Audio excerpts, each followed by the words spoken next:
요한이서 1장 1절에서부터 3절까지 공부하도록 하겠습니다.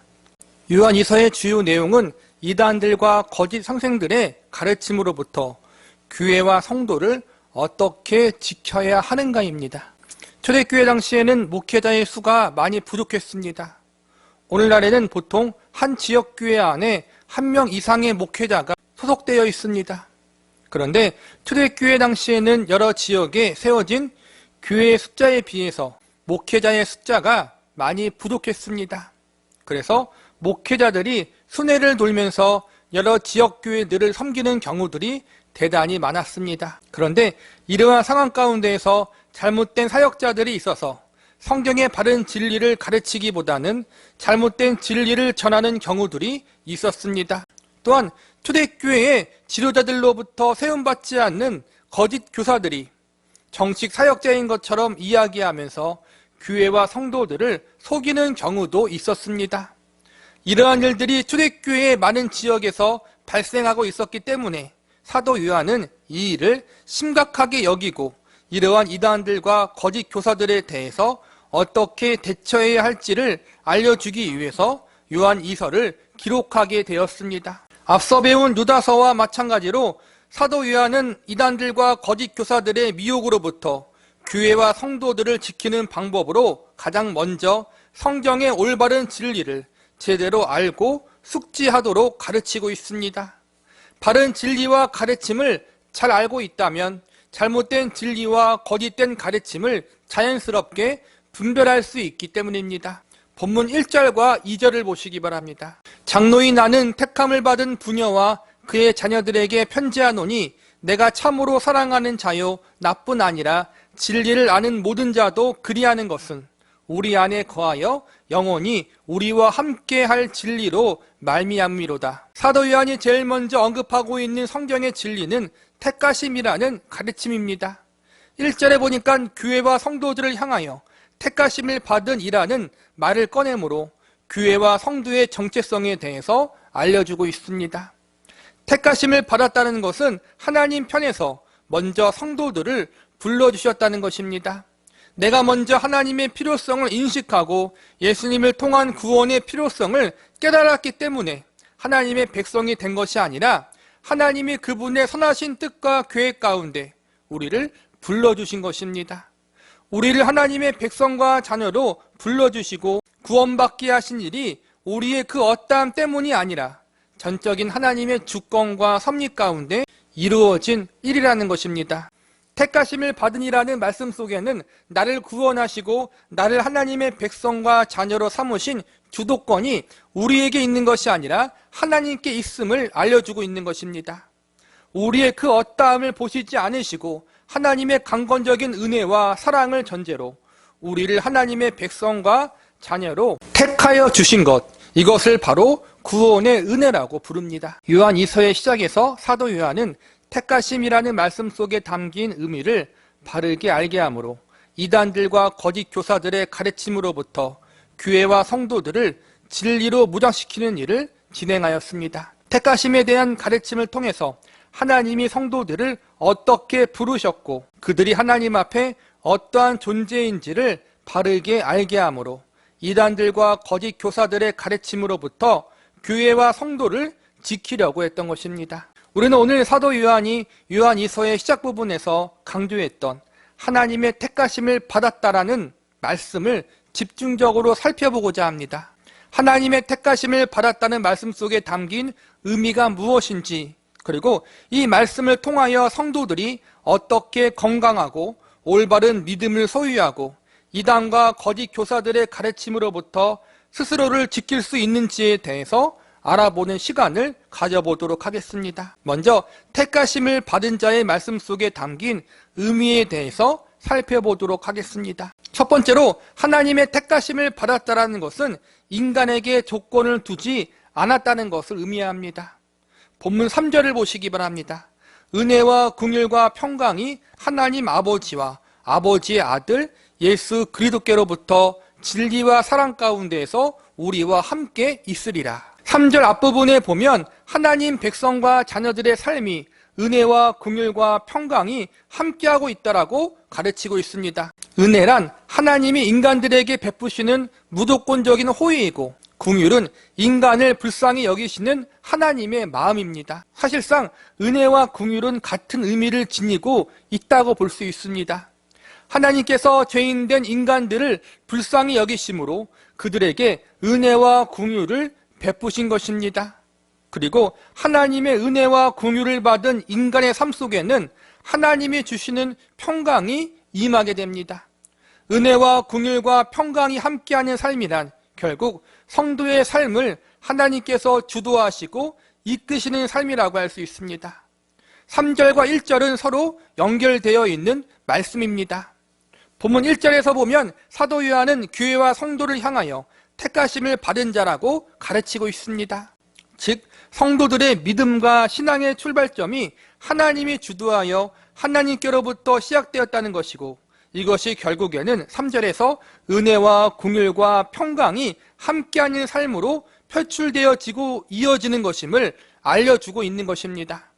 일반적으로 인간은 크게 두 종류의 사람이 있습니다. 하나는 자신이 스스로 주인되어 인생을 주도하며 살아가는 사람이 있고, 또 하나는 자신이 아닌 다른 사람이 주도적으로 이끄는 대로 끌려가는 사람이 있습니다. 성경은 두 가지 인생의 모습 모두 올바르지 못한 삶이라고 가르치면서 인간은 오로지 하나님이 주인되어 이끌어가는 삶을 살아야 한다라고 가르치고 있습니다. 본인 스스로가 주도권을 가지고 이끄는 삶이나 반면 타인에 의해서 이끌어지는 삶이나 결국은 모두 불완전할 수밖에 없습니다. 그래서 하나님이 아닌 다른 존재가 주인되어 사는 인생에는 평강이 없습니다. 한 치 앞도 알 수 없는 우리 인생 때문에 불안해할 수밖에 없습니다. 하나님은 우리의 불안하고 평강이 없는 인생 가운데 찾아오셔서 은혜와 자비를 베풀어 주셨습니다. 그리고 그 은혜와 자비를 베푸신 결과 성도의 삶 가운데 평강이 임할 수가 있었습니다. 그래서 성경은 곳곳에서 하나님을 평강의 하나님이라고 가르치고 있습니다. 하나님이 택하신 성도들의 삶 속에 찾아오셔서 불안한 인생, 한 치 앞도 알 수 없는 인생, 눈물과 한숨 많은 인생 가운데서 한이없는 은혜와 긍휼을 베풀어 주심으로 평강을 경험할 수가 있는 것입니다. 여기서 우리가 알아야 할 사항 중 하나는 성경에서 가르치는 평강이란 아무런 문제도 없고 고통도 없는 상태를 의미하는 것이 아니라는 것입니다. 또한 모든 것이 다 잘 될 것이다 라는 맹목적인 믿음을 가지고 태평하게 있는 것을 말하는 것도 아닙니다. 성경에서 가르치는 평강이란 고난과 고통이 있고 아픔과 눈물과 한숨이 있는 현실 가운데에서 내 모든 것을 아시는 하나님 때문에 감사하고 인내하고 견디는 것입니다. 당장의 현실을 바라보면 죽을 것 같고 어떻게 살아야 할지 앞이 막막하지만 모든 것을 합력하여 결국에는 선을 이루시는 하나님으로 말미암아 기뻐하고 오래 참는 것입니다. 환난 가운데에서 나와 함께 하시고 나의 모든 삶을 붙잡고 주관하시는 하나님이 계시기에 이 상황을 믿음으로 이겨내는 것, 이것이 바로 하나님이 주시는 평강이요, 성도가 추구해야 하는 평강의 삶인 것입니다. 이단들의 특징은 하나님 앞에 무언가를 해야만 혹은 어떠한 조건을 충족시켜야 구원받을 수 있고 평강의 삶을 살 수 있다라고 가르칩니다. 하나님 앞에 헌신해야 하고 자신의 모든 것을 바쳐 인생의 복을 받는다고 가르치기도 합니다. 그러나 성경은 우리가 잘해서 혹은 하나님 앞에 무언가를 했기 때문에 구원을 받거나 평강의 하나님이 함께 하신다고 가르치지 않습니다. 평강의 하나님은 이미 택하신 그분의 백성들과 함께하고 계시고 이 하나님이 그분의 자녀들을 평강의 자리로 들어갈 수 있도록 섭리하시고 인도하신다라고 가르치고 있습니다. 하나님의 백성들에게 평강의 하나님이 함께 하시는 것은 그 어떠한 조건을 지켜서가 아닙니다. 구원받은 하나님의 백성들 안에는 늘 성령 하나님이 함께 하십니다. 성령 하나님이 함께 하신다는 것은 평강의 하나님이 함께 하시는 것과 같은 것입니다. 평강의 하나님은 내주하시는 성령님을 통해서 언제 어디서나 택하신 하나님의 백성들과 함께하고 계십니다. 평강의 하나님이 함께 하시기에 성도들의 삶 가운데 평강이 임할 수 있는 것입니다. 그리고 평강이 임할 수 있는 이유와 조건은 인간에게 있지 않고 언제나 하나님의 은혜와 긍휼에 있습니다. 성도의 구원도 마찬가지입니다. 성도들의 삶 가운데 평강이 임할 수 있었던 이유가 오로지 하나님의 은혜와 긍휼이 조건이 되었던 것처럼 성도의 구원 역시도 하나님께로부터 시작되고 출발된 은혜와 긍휼이 이유와 원인과 조건이 되어 이루어지는 것입니다. 하나님이 우리를 그분의 백성과 자녀로 택하여 주시고 우리의 삶 가운데 한이없는 은혜와 자비와 평강을 부어주신 것은 결국 인간에게 그 어떠한 조건이나 근거를 두지 않았다는 것을 의미하는 것입니다. 성도의 구원과 믿음은 결국 인간의 그 어떠함의 조건과 원인을 두지 않고 있다는 사실을 우리는 기억해야 합니다. 성도의 구원과 구원에 대한 믿음은 결국 인간의 그 어떠함의 조건과 원인을 두지 않고 있다는 사실을 우리는 기억해야 합니다. 믿음이란 인간 스스로 만들어내는 것이 아니라 하나님께서 택하신 성도의 삶 속에 찾아오시고 간섭하셔서 그로 하여금 하나님이 믿음의 출발점이고 마지막이라는 사실을 알고 그 하나님을 신뢰하는 것입니다. 두 번째, 하나님의 택하심을 받았다는 것은 모든 것을 하나님께 근거하고 있다는 것을 의미합니다. 본문 3절을 보시기 바랍니다. 은혜와 긍휼과 평강이 하나님 아버지와 아버지 아들 예수 그리스도께로부터 진리와 사랑 가운데에서 우리와 함께 있으리라. 3절 후반부에 보면 진리와 사랑 가운데에서 우리와 함께 하신다는 말씀이 나옵니다. 진리와 사랑은 하나님이 가지고 있는 성품입니다. 우리는 하나님을 진리의 하나님, 사랑의 하나님이라고 부르기도 합니다. 그러므로 진리와 사랑 가운데에서 우리와 함께 하신다는 말씀은 진리와 사랑의 하나님이 우리와 함께 하신다는 말씀으로 받아들일 수 있습니다. 또한 3절 중반부에 보면 하나님 아버지와 아버지의 아들 예수 그리스도께로부터라는 말씀이 나옵니다. 이 말씀은 진리와 사랑의 하나님이 그분이 가지고 계신 진리와 사랑을 예수 그리스도를 통하여 그분의 백성과 자녀들이 된 자들에게 은혜와 선물로 허락하여 주신다는 의미로도 받아들일 수 있습니다. 동시에 진리와 사랑뿐만 아니라 앞서 나온 은혜와 긍휼과 평강 역시도 하나님과 예수님으로부터 출발하여 택하신 성도들에게 부어지고 있다는 것을 우리에게 알려주고 있습니다.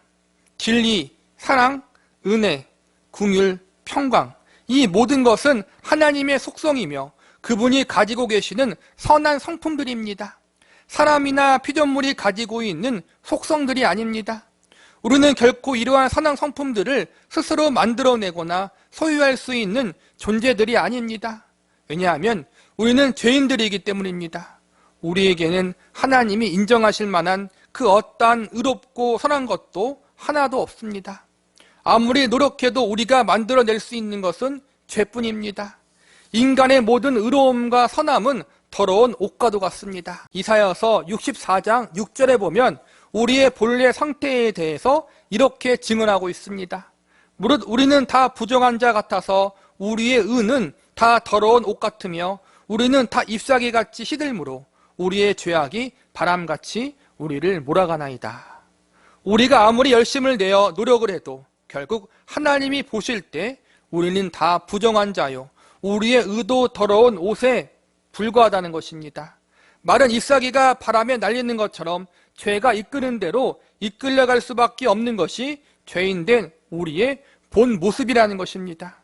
그런데 이러한 죄인인 우리들에게 이 선한 모든 성품들의 근원 되시고 원인이 되신 하나님이 모든 선한 것들을 아낌없이 부어주고 계십니다. 도저히 우리가 만들어내거나 스스로 소유할 수 없는 존귀하고 거룩한 것들을 예수 그리스도를 통하여 우리에게 선물로 주셨습니다. 이것이 바로 은혜와 긍휼과 평강과 진리와 사랑입니다. 그런데 이러한 선한 모든 것들을 우리에게 그냥 주시면 우리는 이러한 것들을 금방 잃어버리고 맙니다.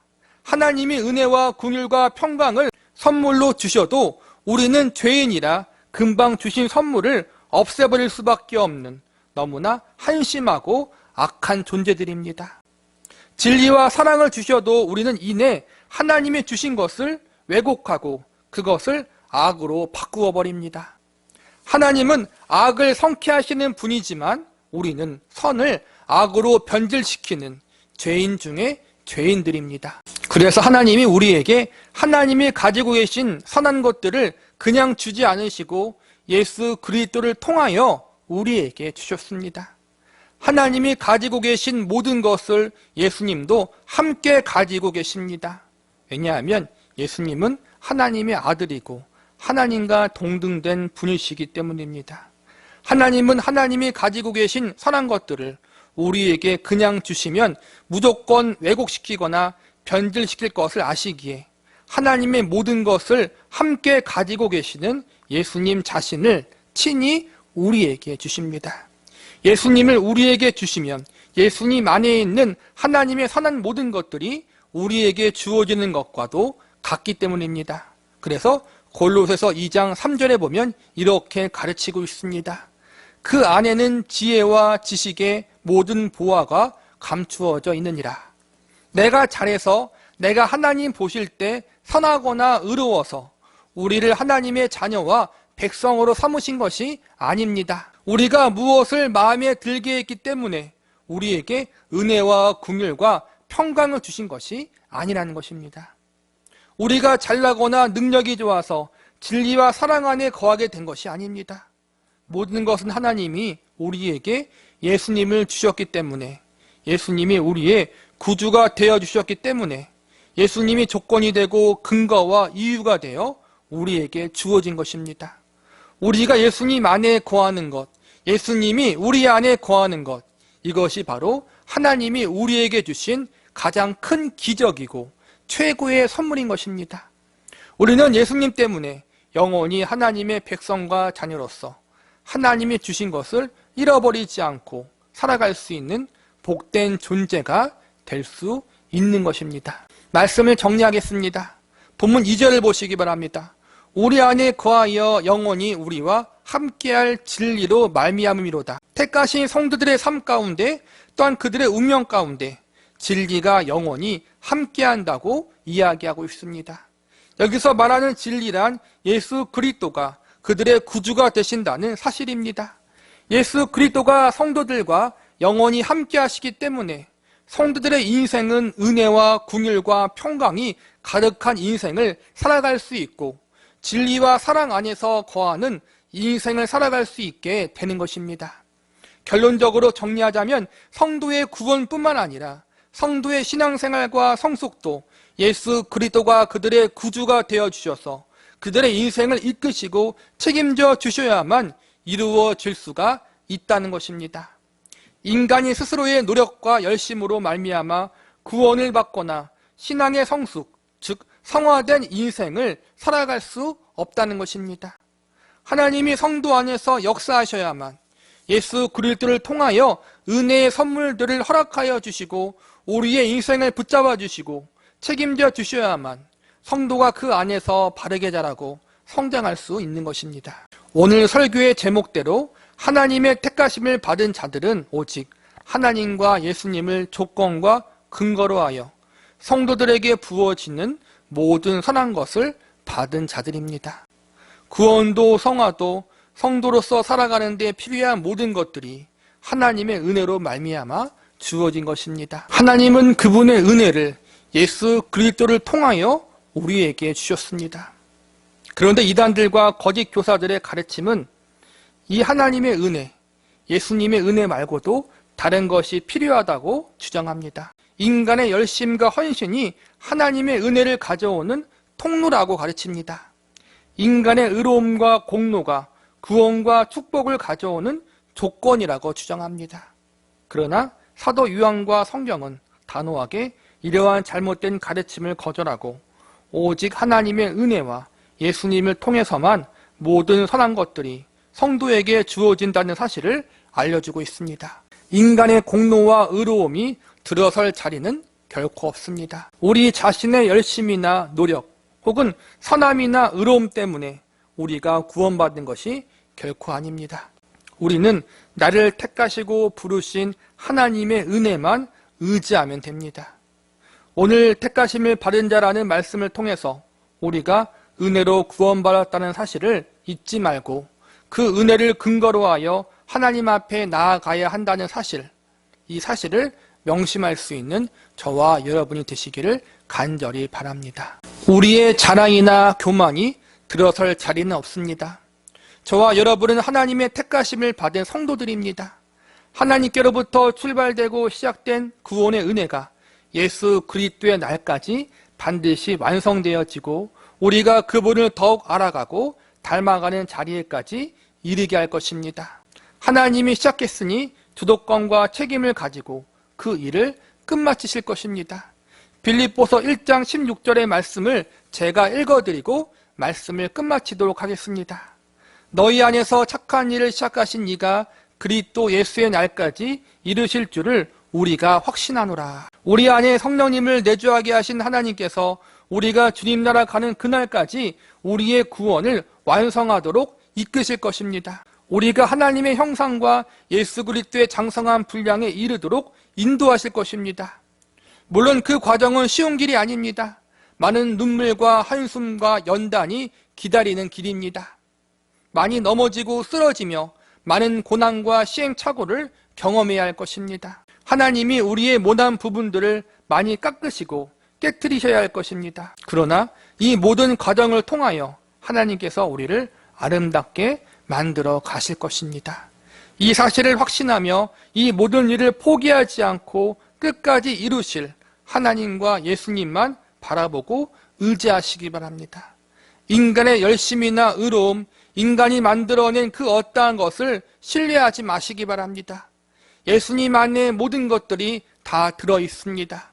그분 안에서, 그리고 그분이 우리를 위해 이루어 놓으신 대속의 은혜와 공로 안에서 하나님이 우리에게 주시는 은혜와 긍휼과 평강, 그리고 진리와 사랑의 모든 것들을 발견할 수 있는 저와 여러분이 되시기를 간절히 기도합니다.